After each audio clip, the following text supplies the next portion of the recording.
연다는 소망을 이루는 줄 알미로다. 아멘. 왜 흔히들 꽃길만 걷길 바란다라는 그런 덕담을 하곤 하지 않습니까?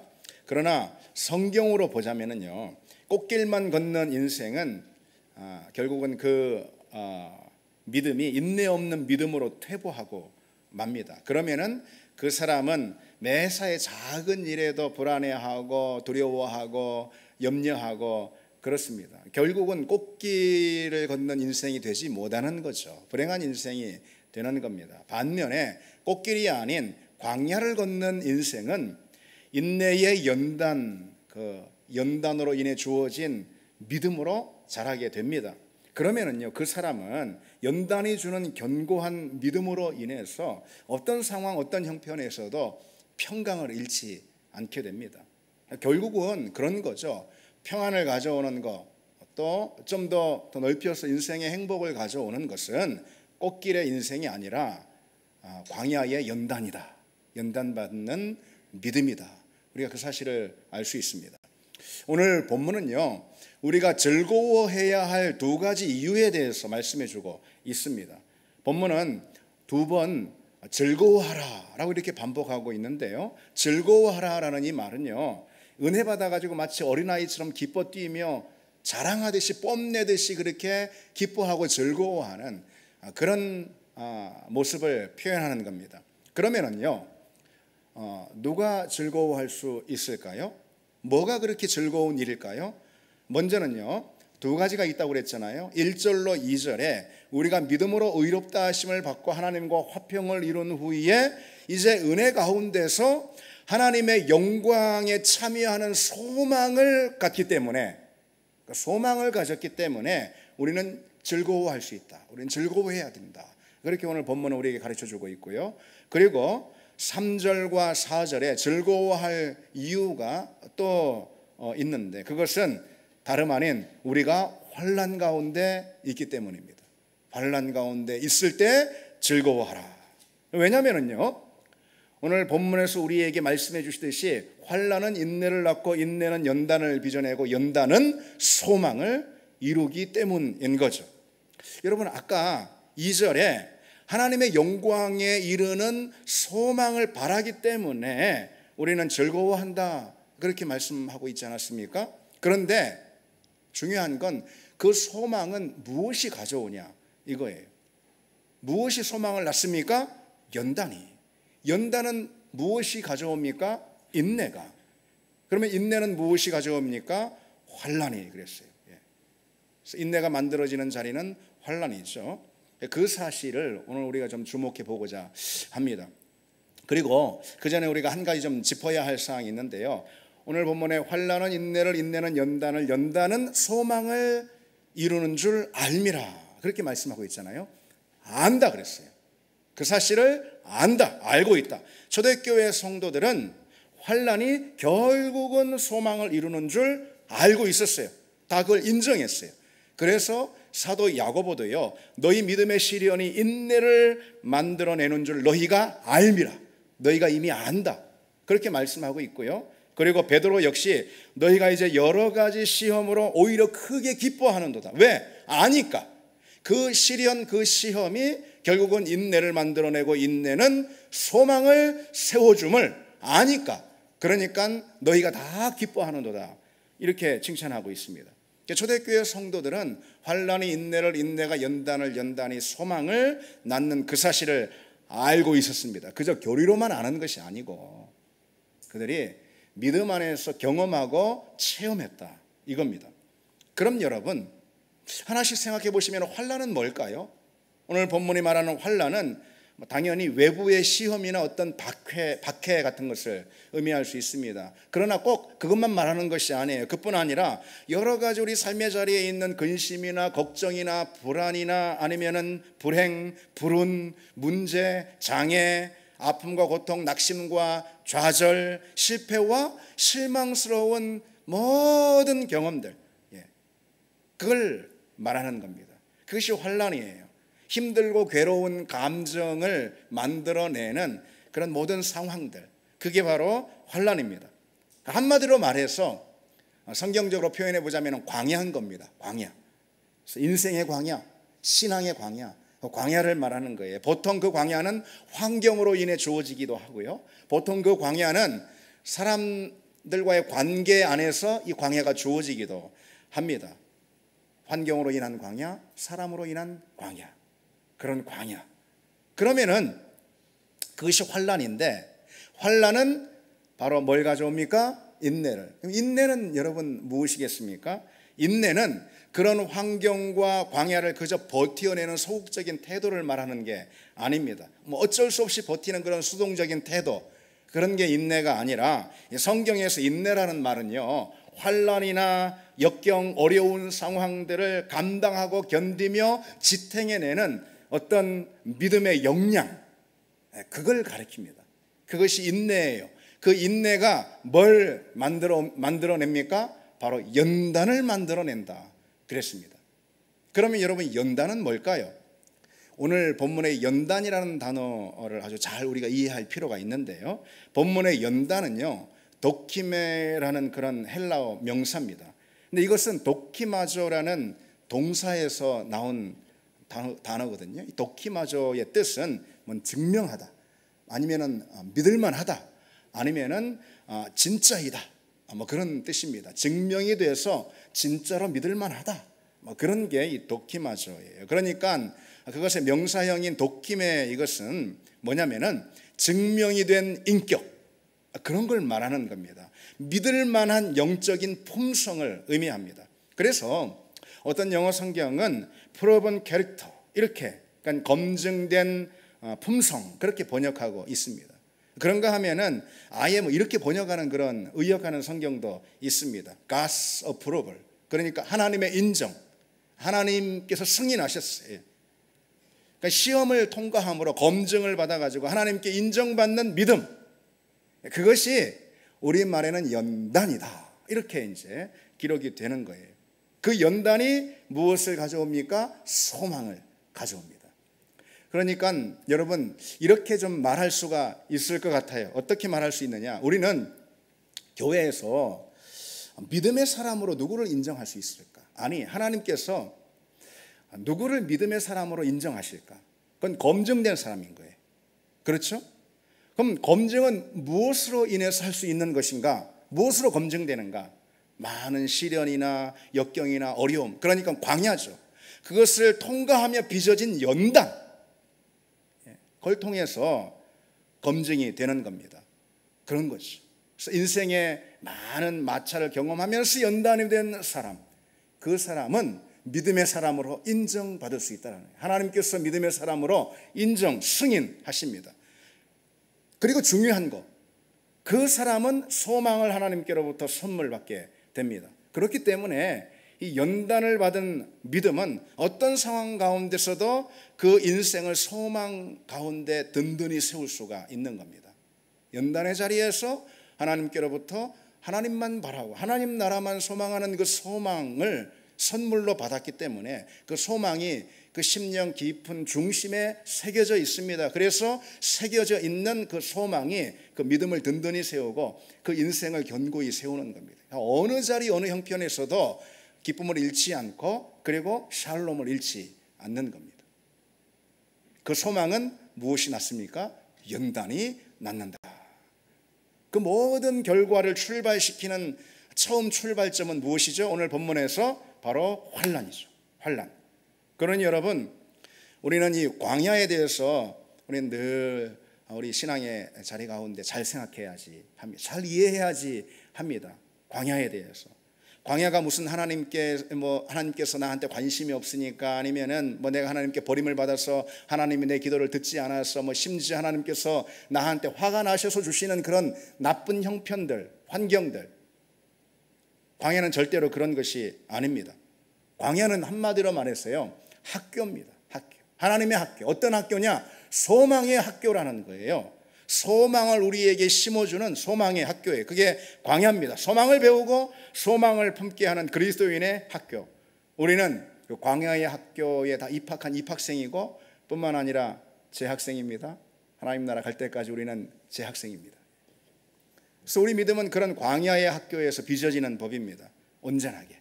그래서 믿음의 사람들은 언제나, 여러분, 언제나 예외 없이 광야에서 만들어지는 걸 볼 수 있어요. 하나님께서는 당신의 사람들을, 하나님이 아끼시는 사람들을 예외 없이 어디서 빚어내시냐?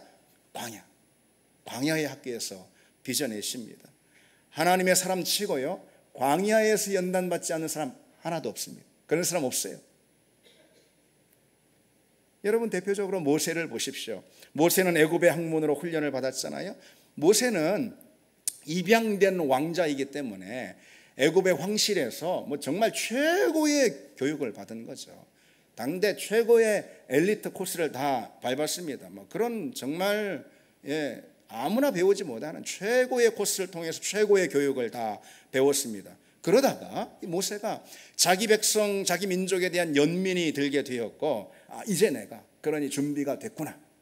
하나님 일을 할, 내 백성을 위해 일할 준비가 됐구나. 무슨, 아직 준비가 되지 않았어요. 당장 쓰임받을 수 있을 줄 알았는데 절대 그렇지 않았죠. 그래서 하나님께서는 모세를 불러서 거기서 무려 40년 동안이나 광야로 몰아내셨습니다. 광야에서 연단받게 하셨어요. 어떤 연단을 받았습니까? 많은 연단 가운데 한마디로 요약하자면 이런 거예요. 난 아무것도 아니구나. 모세는 자기가 별일이라도 다 할 수 있을 줄 알았단 말이죠. 애굽의 그 정말 좋은 학문들로 무장했기 때문에 별일이라도 할 수 있을 것처럼, 내가 지도력을 다 발휘할 수 있을 것처럼, 그러나 그게 아니었어요. 40년간 광야에서 연단받는데 그 연단의 목적 또는 연단의 결과가 뭐냐? 난 아무것도 아니구나. 광야에서 이러면 뭘 할 수가 있어요? 사방이 광야에서 살 수 있는 게 뭐가 있습니까? 아무것도 할 수 없어요. 난 아무것도 아니구나. 아무것도 할 수 없구나. 낫승이구나. 하나님밖에 없구나. 하나님 의지하는 것 외에는 다른 길이 없다. 하나님만 의지하게 되는 그 연단을 하게 됩니다. 그게 모세의 연단이에요. 다윗을 보십시오. 다윗은 대략 한 15살쯤 되던 해에 하나님께서 사무엘 보내셔가지고선 이스라엘의 왕으로 기름 부으심을 한단 말이죠. 그러나 여러분, 바로 왕이 된 게 아니에요. 그 후로 무려 15년이 넘게 연단을 받습니다.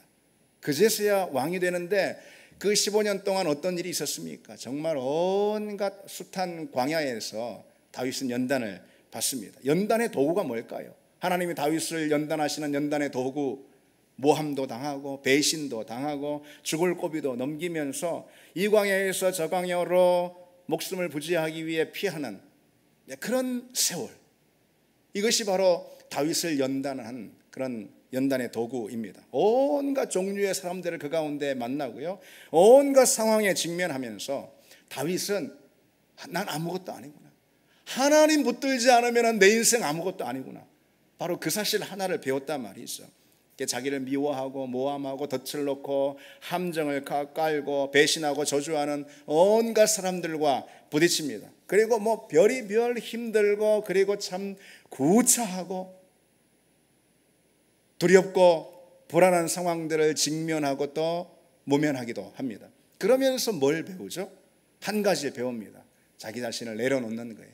내려놓고 오직 하나님만 의지하는 것. 그 인생의 자리에서 하나님 외에 다른 거 다 불순물 빠져나가는 것, 하나님만 남는 것. 연단의 목적이 바로 그겁니다. 바울은 어떻습니까? 바울은 원래 율법학자였잖아요. 율법의 마스터였어요. 그래서 여러분, 우리가 생각해 볼 때 그런 바울이 회심했다면 회심 이후에 곧장 하나님께 쓰임받을 수 있는 그릇일 수 있겠구나. 천만의 말씀.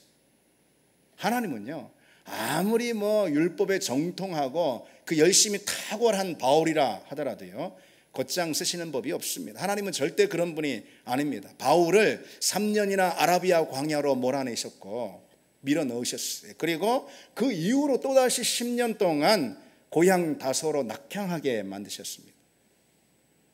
거기서 아무것도 할 수 없어요. 바울이 거기서 뭘 할 수가 있겠습니까? 그런 곳에서 바울 안에 있는 모든 본성의 불순물이 다 빠져나가고 그 묶여두어진 그 자리에서, 감추어진 그 자리에서 연단을 받게 되는 거죠. 바울은 그 기간 동안 옛 사람을 완전히 벗어버리고 오직 십자가만을 자랑하는 그런 사람으로 새롭게 빚어집니다. 불순물들이 다 빠져나가고 오로지 십자가만 자랑하는, 십자가 하나만 그 삶에 남는 그런 사람으로 빚어지죠. 바로 연단입니다. 여러분, 그래서 연단은요, 성도에게 필수 과목입니다. 뭐 그런 바울이나 다윗이나 이런 사람들만, 그런 열심히 있는 사람들만, 특별한 사람들만 연단받는 게 아닙니다. 연단은 하나님의 사람이라면, 하나님의 자녀라면 누구도 회피할 수 없는 그런 필수 과목입니다. 연단이 필요 없는 사람 하나도 없다, 그런 말입니다. 그 사실을 바로 이 욥이 우리에게 증거해주고 있습니다. 욥이 어떤 사람이었을까요? 욥이 어떤 사람인지는 욥기서 1장 1절 첫 출발에서 분명하게 소개해주고 있는데요, 어떻게 소개하냐면은 그 사람은 온전하고 정직하여 하나님을 경외하며 악에서 떠난 자라, 이렇게 욥에 대해 소개하고 출발하는 거예요. 욥기가. 욥은요 원래도 하나님 경외하고 악에서 떠난 자라는 거예요. 욥은요 처음부터 온전하고 정직한 사람이었다라는 거예요. 사단이 욥을 참소하기 위해서 하나님 앞에 나오는 그런 장면이 있죠. 욥기 1장에 그때 하나님께서 더군다나요 욥을 두둔하시면서 욥에 대해서 이렇게 말씀하고 있어요. 사단에게 내가 내 종 욥을 주의하여 보았느냐, 그와 같이 온전하고 정직하여 하나님을 경외하며 악에서 떠난 자가 세상에 없느니라. 여러분, 하나님께 이런 칭찬 받는 사람이 몇이나 있겠습니까? 하나님께 이런 칭찬 받는 게 쉬운 일이겠습니까? 욥같이 온전한 자가 세상에 없다, 그런 자가 세상에 없다. 그런 욥이라 하더라도 연단이 필요할까? 연단이 필요할까요? 답은 물론입니다. 물론 연단이 필요합니다. 그 사실을 환난을 통해서 연단을 받은 이후에 욥이 고백하는 이 고백의 대목을 통해서 우리는 확인할 수가 있습니다. 욥이 뭐라고 고백하죠? 우리가 잘 아는 대목이잖아요. 내가 주께 대하여 귀로 듣기만 하였사오나 이제는 눈으로 주를 배움나이다. 그렇죠. 연단을 받기 전에는 그저 귀로 하나님을 알았어요. 귀로 듣고, 연단을 받은 이후로는 이제 하나님을 눈으로 보고 하나님을 분명히 만나고 하나님을 분명히 체험하게 되었어요. 하나님이 어떤 분이신지 눈으로 마주하게 되었단 말이죠. 연단 이전에 그 믿음은 희미하고 얕고 그리고 가벼운 믿음이었습니다. 그러나 연단을 통과한 이제 그의 믿음은 아주 분명해지고 그리고 깊어지고 그리고 견실해졌습니다. 그것이 바로 연단의 능력이고 하나님께서 우리를 연단의 자리로 부르시는 이유가 되는 거죠.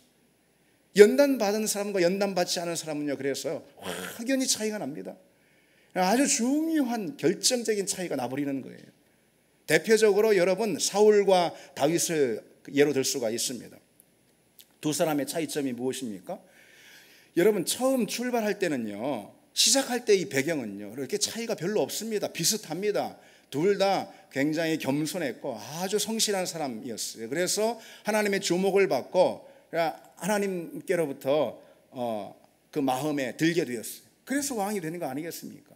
그런데 우리가 잘 알고 있듯이 사울은 무너졌고 다윗은 세움을 받았습니다. 사울은 하나님께 버림을 받았고 다윗은 계속해서 하나님의 인정을 받았습니다. 왜일까요? 그 결정적인 차이가 무엇입니까? 다윗에게는 연단이 있었는데 사울에게는 연단이 없었단 말이죠. 다윗에게는 광야가 있었지만 사울에게는 그와 같은 광야가 없었습니다. 광야에 연단이 없는 인생, 그것은 결국 사울의 결말이 우리에게 보여주는 그대로 아니겠습니까? 광야에 연단이 없는 인생, 그 인생은 무너지고 그 인생은 결국 하나님께 버림을 받게 됩니다. 광야에 연단이 없으면요, 광야의 시간 이상으로 그 삶으로 대가를 치르게 되는 법입니다. 우리가 그 사실을 꼭 기억해야 합니다. 여러분, 늘 강조하는 사실이지만은 신앙은 이론이 아닙니다. 신앙 이론이 아니에요. 신앙은 사건이고 하나님 만남의 체험, 경험입니다. 하나님은 우리가 머리로 아는 분이 아닙니다. 하나님은 만나야 하는 분입니다. 그래서 뭐 신앙생활은 이러한 거야 라고 설명할 수 있는 게 아니라는 거예요. 하나님은 이러이러한 분이야라고 공부로 알 수 있는 그런 분이 아니라는 거죠. 하나님은 어디서 알 수 있느냐? 광야에서 만남으로 우리는 알 수가 있습니다. 신앙은 우리 광야의 자리에서 만들어지는 법입니다. 말씀을 그저 성경 공부로만 하면은 귀로만 하나님을 아는 거예요. 귀로만. 그러니까 종교적인 신앙이 되는 거고, 그런 신앙이 내 삶의 자리에서 전혀 능력을 발휘하지 못하는 거죠. 우리가 인생의 광야에서 하나님을 배울 때 비로소 하나님을 눈으로 마주하고 하나님을 온몸으로 체험하게 되는 겁니다. 그래서 여러분, 하나님은 당신의 자녀에게, 사랑하는 자녀들에게 광야를 주십니다. 광야로 불러서 뭐 하시려고요? 연단하시려고. 그 연단의 무게만큼 우리의 믿음이 깊어지기 때문에 그렇습니다. 그래서 신학자 유진 피터슨이라는 사람은요, 성숙이 일어나는, 믿음의 성장이 일어나는 환경에 대해서 이렇게 소개하고 있습니다. 성숙이 일어나는 환경이란 명확하지 않고 인내해야 하고 통제와 관리에 종속되지 않는 그런 환경이다. 딱 맞는 말입니다. 바로 그와 같은 환경을 한마디로 말하자면 광야 아니겠습니까? 광야에서는 뭐 한 걸음도 앞이 보이지 않아요. 한 걸음도 예측할 수가 없습니다. 뭐 자기 계산, 자기 계획 이런 거대로 안 됩니다. 다 불확실하고 내가 할 수 있는 일이 없다 이 말이에요. 광야에서 내가 아주 분명하게 깨닫게 되는 아주 중요하고 정직한 사실 하나, 뭡니까? 내가 할 수 있는 일이 없다. Nothing. 그리고는 하나님을 붙드는 거죠. 광야의 어려움을 견디고 이겨내면서 결국은 하나님 한 분만 붙드는 것, 그것이 광야 아니겠습니까? 그런데 여러분 생각해 보십시오. 그렇기 때문에 광야만큼 우리 믿음의 유익이 되는 자리도 없는 거예요. 광야에서 우리 믿음이 빚어지고 연단이 됩니다. 광야에서 우리 믿음이 꽃이 피게 됩니다. 그러니까 하나님은 당연히 우리 믿음의 유익이 되는 것을 주시는 분이죠. 우리의 다른 어떤 것보다도 우리의 몸을 위해서, 우리 육신을 위해서 이런 게 아니고 우리 믿음을 위해서, 우리 믿음의 자리에 유익이 되는 선물을 주시는 분이 하나님입니다. 왜? 믿음이 제일 중요한 거니까. 믿음이 생명이니까. 믿음이 구원을 가져오는 길이니까, 유일한 길이니까. 그러니까 믿음이 제일 중요하니까 하나님은 우리에게 선물하실 때 다른 어떤 것보다도 우리 믿음의 유익이 되는 걸 선물하십니다. 무엇이 믿음의 유익이 됩니까? 광야의 연단이다. 그래서 하나님은 당신을 사랑하는 자녀들을 광야로 부르십니다. 이사야 48장 10절에요. 이렇게 하나님 말씀하고 계세요. 보라, 내가 너를 연단하였으나 은처럼 하지 아니하고 너를 고난의 풀무불에서 택하였노라. 고난의 풀무불에서 택하였노라. 우리를 어디에서 택하셨다는 거예요? 고난의 풀무에서 택하셨어요. 하나님은 우리를 고난과 환난의 자리에서 택하셨다. 이거. 다시 말해서 하나님은 우리를 광야의 자리로 부르셨다라는 그런 뜻입니다. 왜? 연단이라는 선물이 바로 그 광야의 자리에 있으니까. 그러니까 여러분, 우리는 이런 생각을 해야 합니다. 광야에 대한 우리의 시선이 달라져야 하는 거예요.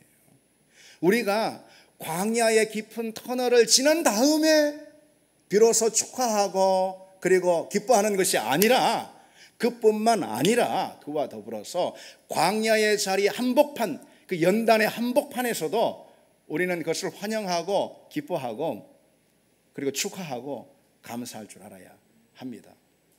오늘 말씀에도 뭐라고 하고 있습니까? 다만 이뿐 아니라 우리가 환난 중에서도 즐거워하느니라. 여러분, 그렇게 우리에게 주어지는 광야, 이 환난은요, 절대로 우리가 하나님의 자녀인 이상 우리 삶의 자리에서 낭비되는 법이 없습니다. 광야는, 환난은, 고통은 우리에게 절대 낭비되는 법이 없다. 그것이 왜냐? 연단이라는 것을 산출하기 때문에 그렇습니다. 연단. 그러면 연단이 왜 중요할까요?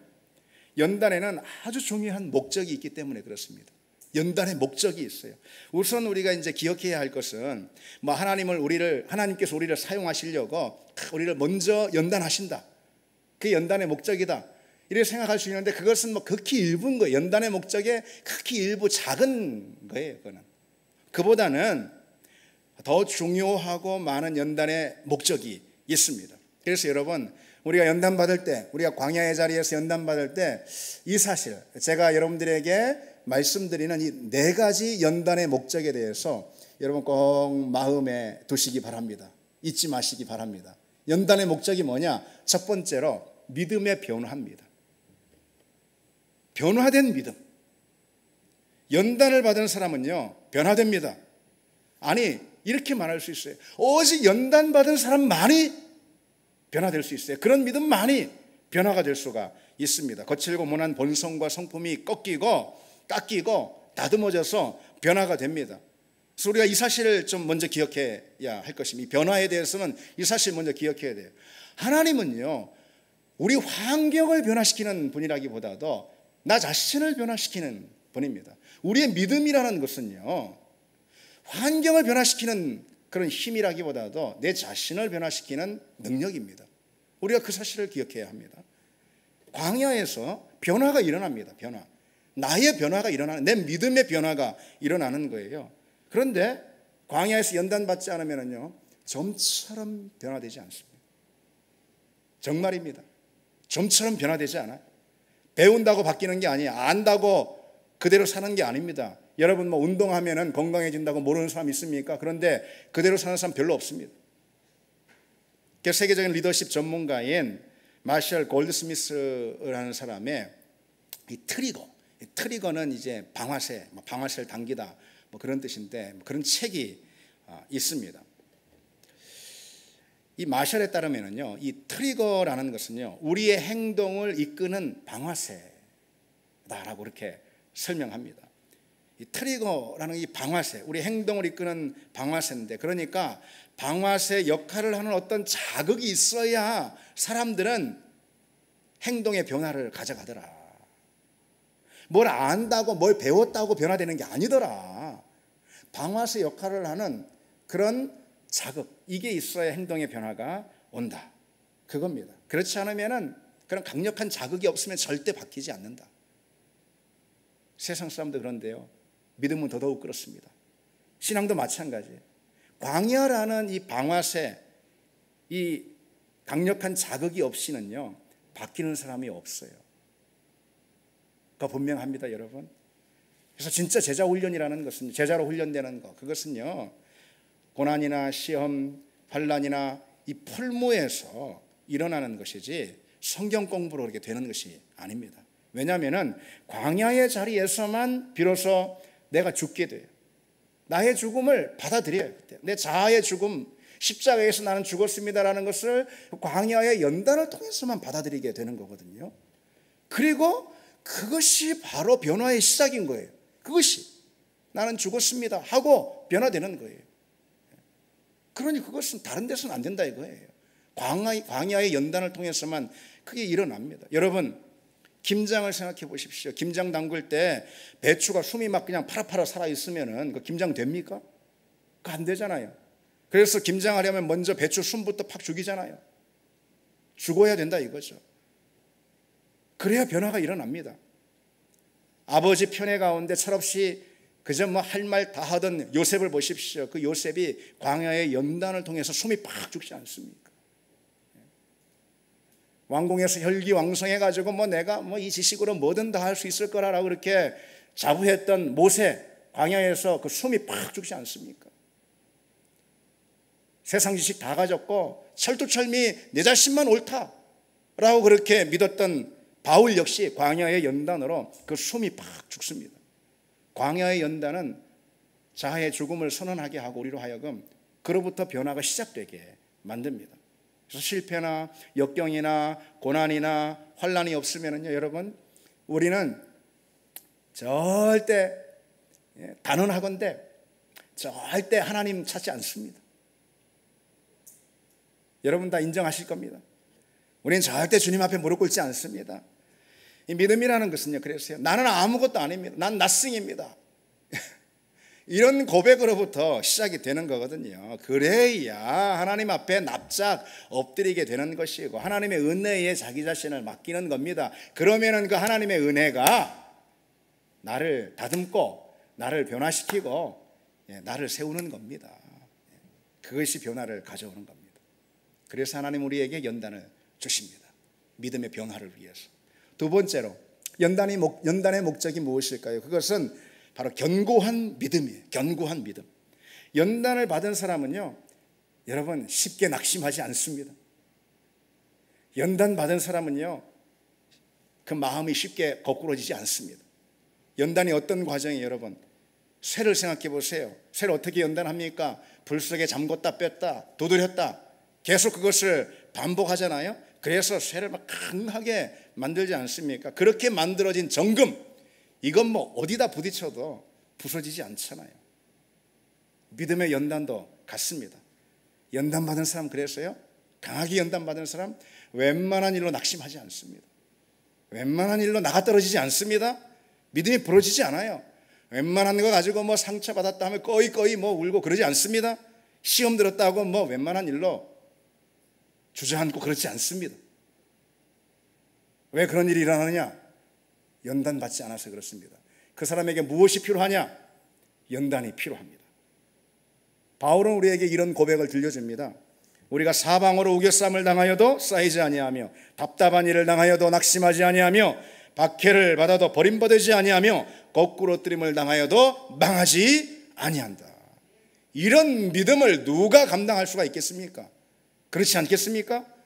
연단이 이룬 믿음이 바로 그와 같은 믿음입니다. 연단을 받으면요, 마음이 단단해집니다. 그 믿음이 굳세지고 견고해집니다.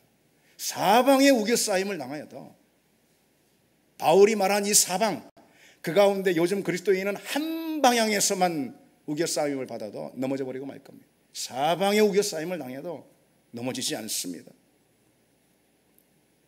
연단받지 않은 사람은요, 작은 일에도 무덤에 내려가 버립니다. 작은 상처에도 그저 뭐 그냥 얼마나 아파하는지 쓰러져 버립니다. 그러나 연단받은 사람 다릅니다. 다윗을 보십시오, 여러분. 다윗이 온갖 일을 겪었습니다. 아까도 말씀드렸죠. 그 가운데 목숨의 위협까지도 있었고요, 목숨을 부지하려고 적장 앞에서 침 흘리면서 미친 척까지 했단 말이죠. 다윗이 관계의 아픔도 경험하고 상처의 쓴맛도 경험했습니다. 자녀들로 인해서 정말 가슴이 새카맣게 타는 그런 아픔도 다윗은 경험했습니다. 연단받았어요, 그걸 통해서. 그런 다윗이 이런 웬만한 일로 넘어지겠습니까? 그런 다윗이 웬만한 일로 뭐 상처받았다 하면서 뭐 주저앉겠습니까? 웬만한 일로 낙심하고 두려워 떨겠습니까? 다윗이 그렇게 연단을 받았기 때문에, 15년 20년 연단 받았기 때문에 하나님께서 당신의 백성을 맡기신 겁니다. 연단의 과정은 분명 고통스럽고 힘들지만은 연단은 우리를 강하게 세웁니다. 우리 믿음이 무엇에도 꺾이지 않는 그런 믿음으로 빚어냅니다. 그래서 여러분, 연단받지 않으면은 아는 만큼 믿음의 자리에서 그보다 훨씬 더 큰 대가를 치른다는 사실을 기억해야 합니다. 광야는 비록 우리에게 아프고 힘든 것일 수 있지만은 그것은 우리에게 소망을 심어주는 과정이다. 그 소망은 우리 믿음을 어떤 자리에서도 견고히 세우고 어떤 상황과 형편 안에서도 우리에게 샬롬을 빼앗기지 않게 하는 하나님의 선물이다. 그래서 하나님은 그런 견고한 믿음을 주시기 위해서 우리를 연단의 자리로 부르십니다. 세 번째로 연단의 목적이 무엇일까요? 그것은 깊고 견실한 믿음이에요. 깊고 견실한 믿음. 연단받은 사람은요, 믿음이 깊습니다. 깊어져요. 영적으로 철이 듭니다. 그 생각과 행위가 견실합니다. 연단받지 않은 사람 깊이가 없어요. 생각과 행위가 가볍고요, 그 신앙이 철이 없습니다. 철없는 신앙이에요. 여러분, 철없는 신앙으로 10년 20년째 신앙생활하는 사람 있습니다? 그저 10년 20년째 응석바지 신앙이 돼가지고 있는 사람 있어요. 우리 교회 말고. 그런 사람 많습니다. 연단받아야 합니다. 연단이 필요합니다. 연단이 있어야 깊어지고요, 속이 찹니다. 연단이 있어야 그 믿음이 여물어지고요, 그리고 견실하게 영글게 됩니다. 하나님은 우리에게 그런 믿음을 원하시는 분입니다. 그리고 그런 믿음이 복된 믿음이고, 그런 믿음이 하나님의 나라를 얻게 됩니다. 연단받지 않은 신앙은 자기가 얼마나 모자란지 자기가 몰라. 얼마나 모자라고 부족한 존재인지 자기가 모른다니까요. 연단받지 않은 신앙은 뭐 자기가 소위 말하는 세상적으로 말하는 스펙 다 갖췄다고 잘난 줄 안다니까요. 꽤 괜찮은 사람인 줄 착각한다니까요. 그래서 말도 막해요. 연단받지 않은 사람은. 대표적으로 저와 같은 설교자가 그럴 수 있습니다. 저도 그럴 수 있는 거예요. 강단에서 뭐 큰 소리 뻥뻥 칩니다. 그런데 그냥 성경 공부해가지고 뭐 성경 지식으로 전하는 설교는요, 뻥뻥 큰 소리 치지만 그것이 허세다라는 사실이 금방 드러나게 돼 있습니다.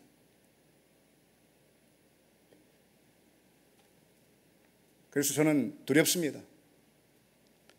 연단받은 설교자의 설교가 깊이가 있습니다. 사람을 변화시키는 힘이 거기서 나옵니다. 연단에서. 뭐 말 잘하고 그런 게 아니에요. 최고의 설교자라는 평가를 받는 찰스 스펄전은 그의 삶의 자리에서 자주 이런 이야기를 했습니다. 고난은 내 서재의 최고의 책이다. 그렇습니다. 그가 그저 말만 뭐 유창하게 잘하는 그런 설교자가 아니었던 거예요. 그는 고난의 자리, 광야의 자리에서 연단을 받은 설교자였고, 그랬기 때문에 그 설교에 깊이가 있었고, 그랬기 때문에 그 설교가 사람을 변화시키는 힘이 있었던 겁니다. 광야가 최고의 서재입니다. 저도 감히 그렇게 고백할 수 있는 사람이 되기를 원합니다. 두렵지만 연단받아야 하니까. 그렇게 연단받은 사람은요, 하나를 해도 하나님의 일을 할 수가 있는 거예요. 그렇게 연단을 받은 사람이 비로소 다른 사람을 도울 수 있는 것이고요, 다른 사람 위로할 수 있는 것이, 그 위로가 힘이 있게 됩니다. 살리는 힘이 있게 돼요. 넘어진 사람을 손 내밀어 붙들어 줄 수가 있습니다. 하나님은 그런 연단을 통해서 우리 믿음을 견실하고 그리고 든든하게 세우기를 원합니다. 자, 마지막으로 네 번째, 연단의 목적이 무엇이냐? 이게 제일 중요한데요, 그건 순전한 믿음입니다. 순전합니다. 연단은 우리 믿음을 순전하게 다듬습니다. 여러분, 연단을 생각해 보십시오. 연단. 이 쇠는 불 속에 넣고 불순물을 빼잖아요. 그것이 바로 연단 아닙니까? 불 속에 넣었다 뺐다 계속해서 반복하면서 그게 정말 뜨거운 불, 쇠를 녹일 수도 있는 그 불이면 뭐 얼마나 뜨거운 불입니까? 이런 불에 집어넣고 그럼 어떻게 됩니까? 불순물이 다 빠져요. 그리고 순수한 쇠의 성분만 남는 거죠. 무엇입니까? 정금 아니겠어요? 정금. 믿음에 있어서도 그렇습니다. 우리 믿음 가운데 섞여 있는 불순물들 얼마나 많아요. 아직도 빼지 못한 불순물 얼마나 많습니까? 그런데 연단을 통과해야지 예수님 한 분만 다 오롯이 남고 우리 존재, 우리 믿음의 자리에서 불순물이 다 빠지는 겁니다. 그 연단, 내 생각, 그리고 내 마음, 내 삶, 내 꿈, 내 소원, 그 모든 자리에서 오로지 예수 그리스도, 예수님 한 분만 남는 것, 다른 모든 불순물 다 빠지는 것, 그게 바로 연단입니다. 그리고 하나님은 그런 연단의 자리로 우리를 부르시는 줄 믿습니다. 여러분, 이제 말씀 맺겠습니다. 하나님은 우리를 연단하시는 분이에요. 연단은 변화를 가져온다고 그랬습니다. 연단은 믿음을 강하게 세운다고 그랬어요. 연단으로 믿음이 깊어진다고 그랬습니다. 연단으로 믿음이 순전해져서 정금 같은 믿음이 된다 그랬습니다. 그러니 하나님은 우리를 연단의 자리로 부르십니다.